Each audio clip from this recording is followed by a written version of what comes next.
உண்மையா உழைக்கிற நமக்கு எல்லா நன்மைகளும் நாடி வந்து கூடுதடா.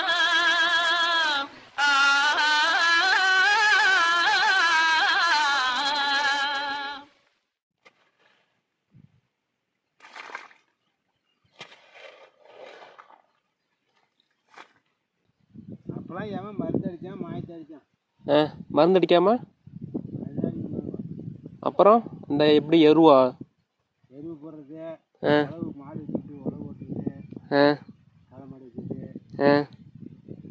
இதெல்லாம் மருந்து அடிக்கிறான், மாயம் அடிக்கிறான், எல்லாம் எப்படி கடலையெல்லாம் வீட்டுக்கு எடுத்துகிட்டு வருவீங்க? மாட்டு வண்டியில் தானே? மாட்டு வண்டியா? தண்ணிலாம் இப்போ தேவையே இல்லையா? போட்ட இடத்துலயே வந்துடுமா? ஆமாம், தண்ணி மேலேயே நின்னதுனால நீர்மட்டம் மேலே இருக்குங்களா? இப்போ எல்லாம் கீழே போயிடுச்சு. எப்படி கீழே போச்சு? நீர் முடி மூட்டை இருக்குதுங்க.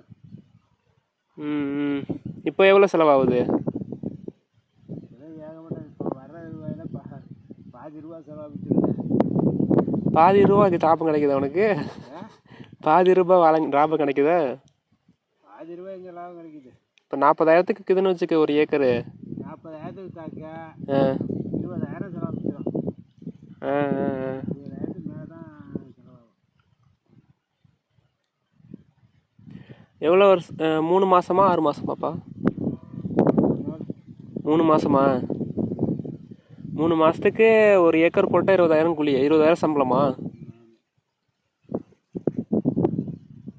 அது கூலி வேலை போய் போனாலே அதிகமாக கிடைக்குமே. இதே இப்போ நான் நம்மளும் கொள்ள வச்சுக்கோமா, இதை விட கூலி வேலை தான் அதிகமாக தான் நிற்கும். கூலி வேலைக்கு போனால் ஒரு நாளைக்கு 600 650.